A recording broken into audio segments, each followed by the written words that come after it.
So today's talk is entitled, Waking Up to Your Spiritual Magnificence. You are a spiritual being having a human experience. You've heard this a zillion times, right? Yes. But it is true. You are a spiritual being having a human experience. This is a spiritual truth. Ernest Holmes, the founder of religious science, states, we are here to realize our dreams and desires to live happy, healthy, prosperous, and fulfilling lives. We are here to experience more joy, more love, and creative expression. And most importantly, we are here to live a life from the unity of the divine presence, which is God. As humans, we are ever evolving and growing as expressions of God. You are an expression of God in human form. Wow. I want you to say, I am a spiritual being having a human experience, and saying it with conviction. I am a spiritual being having a human experience. Yes. With conviction. And with conviction, yes. And then I want you to say, I am here to realize my full potential. I am here to realize my full potential. And isn't that realization amazing and uplifting? Yes, you want to get into this. In this week's talk, we will focus on the juicy topic of waking up to your spiritual magnificence. Don't you want to wake up to your spiritual magnificence? Yes. And at the core of your being is spirit. You are a spiritual being first and foremost. You came into this world to experience human form. Ernest Holmes in The Science of Mind states, quote, the universe, both visible and invisible, is a spiritual system. Man is a part of the spiritual order, so indivisibly united with it that the entire cosmos is reflected in his mind. Evolution is the awakening of the soul to the recognition of its unity with the whole. What does Holmes mean by this statement? Well, Holmes means that God, spirit, the divine, or whatever you want to call this unity of life, is in each and every one of its creations. There is only one, and that one is God. You are made of God's stuff at the core of your being, and your mind is one with the mind of God. You are here to recognize and unify with the God within you. Most of us don't know this. We've been told by some religions that we're separate from God, or by secular society that we are only material beings. But this is not the truth of our being. These are false beliefs. These false beliefs prevent us from waking up to our spiritual truth. We forget who we are as we grow up. And then we totally identify with our small, separate self. Holmes states that spiritual illumination is the direct contact with God. You might have heard it called spiritual enlightenment or cosmic consciousness. Have you heard of cosmic consciousness? I'm sure you have. Well, cosmic consciousness is the consciousness that is in unity with the whole or with God. Enlightenment, illumination, or cosmic consciousness are terms for the realization that you are God and that there is no separation between you as an individual self and God. You are one with God. Repeat after me. I am one with God. And say it with conviction. I am one with God. Yes. How can you unify with God? Wouldn't you like to know how to do this? Yes. Yes. So Dr. Holmes states, and I'm going to say this very slowly so you get it, and I'm going to repeat it. In such degree as we contemplate the spirit of livingness or God, it becomes manifest. So I'm going to say it again and really get into it. In such degree as we contemplate the spirit of livingness, it becomes manifest. This means that when you contemplate God, God becomes real to you. Yes, therefore, when we contemplate on God as the source and substance of our being, you will experience God as real. God will be real to you, and this is great news.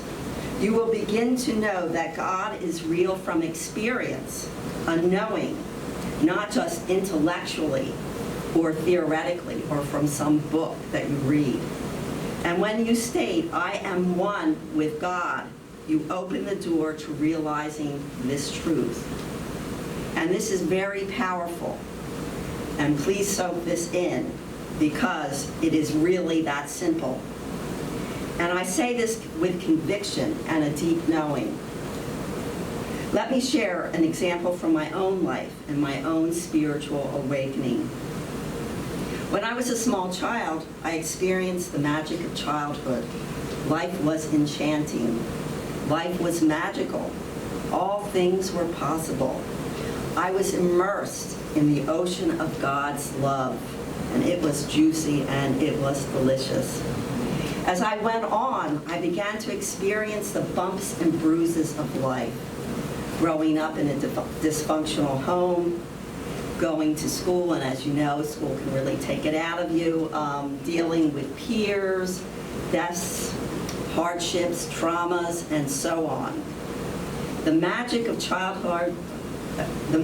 childhood started to fade. I started to feel separate from the ocean of God's love. Many of us experience this process. I wonder if all of you or any of you have. Yes, I see nods. I went to the Episcopal Church Sunday school and was taught that God was an old man in the sky who was watching over us, judging us, and sometimes bestowing grace upon us if we were good. By the time I reached my teens, the magic was nearly gone. I felt alone and alienated. I became a rebellious youth who rejected religion and became an atheist. I acted out my alienation playing the bad girl. Can you imagine that? Well, I was. So at the age of 17, I had a crisis of meaning and nearly took my life. My life was going nowhere. I felt empty and alone. But something inside me showed me that there was another way. It became an inspiration to seek that which I had lost when I was very young. It was the still small voice of God within me that was prompting me to seek a better life. I then made a conscious decision to change my life for the better. This was a profound turning point in my life, and I am truly grateful for. I decided to go to college because before that I was not going to college. And as a consequence, wonderful opportunities opened up to me that were previously shut off from me. I cleaned up my act in the next couple of years. For the most part, I had a lot of more to go, but I had undergone a major transformation from the Joleen that I had been prior. However, I did not yet know that this inner prompting was God within me, guiding my life. But a part of me did intuit this knowing, even though it was hidden and unconscious. In college, I was a student of anthropology and was indoctrinated in the materialist worldview, meaning that there is no God or spirit, and that the material world is the only reality, period. That's it. I was an agnostic, neither believing or disbelieving in spiritual reality. I graduated from being an atheist. I mean, I went closer to that understanding of being a spiritual being. So there was some growth there. But God would not be stopped. even when I engaged in such false beliefs of its non-existence. God wants to be known, and God wants to be known to you. While studying abroad in the magical land of Ireland, I was hit over the head by spirit. I had a unity experience with God. I felt one with God in all of existence. It was extraordinary. My heart and mind opened to the grandeur of spirit. I was again immersed in the ocean of God's love, as early as I was in early childhood. God became real to me. This was the beginning of my spiritual awakening. Since my 20s, I have been on a spiritual journey exploring the greater reaches of spiritual consciousness. This has been an evolutionary process of unfolding into deeper and wider understandings of spirit. It has been a glorious ride. And I wonder what your experience and your ride and your awakening has been. So I invite you, if you haven't already taken this ride, to take this ride of spiritual awakening. Are you open? Yes. Are you ready? Yes. Good. So there are many paths to God. That is, there are many ways to awaken. Your spiritual awakening, no matter how big or small, is the beginning of your spiritual journey. Each awakening is unique and precious. Spiritual awakenings can be dramatic or subtle. They can be gradual or sudden and out of the blue, like mine was. Humans from the beginning of time have had these experiences from every culture throughout the world. God can come a-knocking when you are in crisis or near death, and some people have gotten it through near-death experiences, or when you are at your lowest point. Or God can come a-knocking when you're at your highest points, making love, creating music and art, being awestruck by the beauty of nature, the birth of a child, and falling in love. Or you can have God knocking on your door during the mundane experiences in life, like washing dishes, gardening, working, and even driving on the Bell Parkway, and that was what happened to me. I took my husband home to the JFK airport, yes, thank you. And as I was driving on the Bell Parkway going home, I and the Bell Parkway became one. It became a flow experience. It was something God was driving me through the Bell Parkway. It was a flow experience that I'll never forget in my life. So even these mundane things can get you and awakened into God. So God can come a-knocking in the stillness of meditation or prayer. There are myriad doorways to the divine. God can come unbidden when you least expect it, or you can invite God into your life. For God is always present, always. You might be feeling separate from God, but God is always here, right now. So how do you invite God into your life? How do you awaken to your spiritual magnificence? There are spiritual practices that make you accident-prone to awakening and deepening into spirit. Through practice, you create the inner environment for awakening to communing with God. Through prayer, meditation, chanting, dance, yoga, music, ritual, and affirmations are just a few, and we do that all here at Joyful Gathering.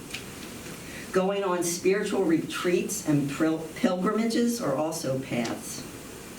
Remember what Ernest Holmes said: when you contemplate God, you manifest that which you contemplate. So I'm going to say it again. When we contemplate God, we manifest that which we contemplate. That is, we manifest the consciousness that is God. Years ago, you would have to go to a monastery to devote yourself to this spiritual path. You would take on the role of mystic. And what is a mystic? A mystic, according to Dr. Holmes, is one who senses the divine presence and intuitively senses reality with a capital R. Mystics devote their lives to cultivating and living from God consciousness. But nowadays, you don't have to go to a monastery to lead a spiritual life or to be a mystic. This is good news. Caroline Myss, famous spiritual teacher and author, has coined the phrase, mystics without monasteries, in her book, Entering the Castle, Finding the Inner Path to God and Your Soul's Purpose. She writes, quote, like the mystics who changed the world, even though they remained behind monastic doors, a mystic without a monastery serves visibly in his or her personal life among friends, family, co-workers, strangers, and adversaries, and invisibly through prayer and channeling grace into the greater world, unquote.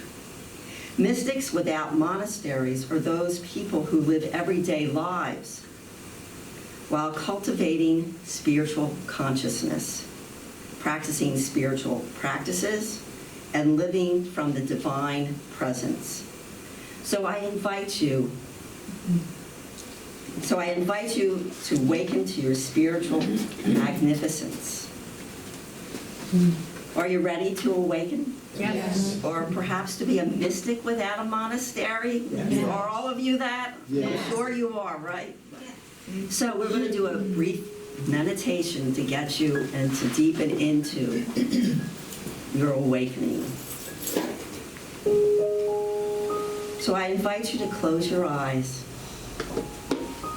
and take a deep cleansing breath. Now take another deep breath, uniting your breath with a one breath, the breath of God. And God is only a breath away. Knowing that there is only one breath, just in that knowing, it is so. You are a spiritual being having a human experience. And you are here on earth to awaken to your spiritual magnificence. Breathe into this knowing.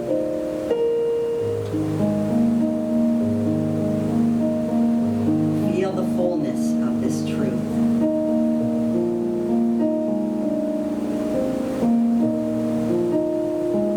Into the stillness within the core of your being.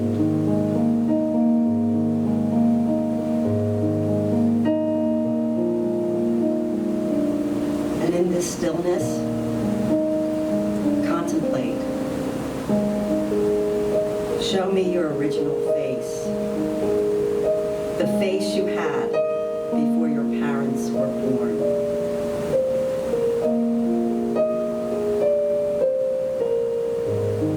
Show me your original face.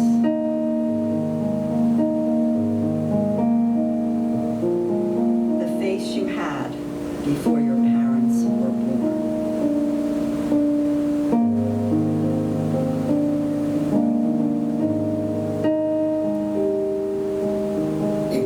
Your original face is the face of God, your divine self.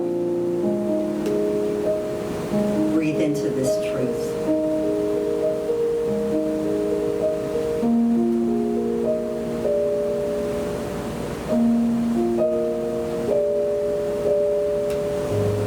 Now repeat silently to yourself, I am one with God. I am an individualized expression of God.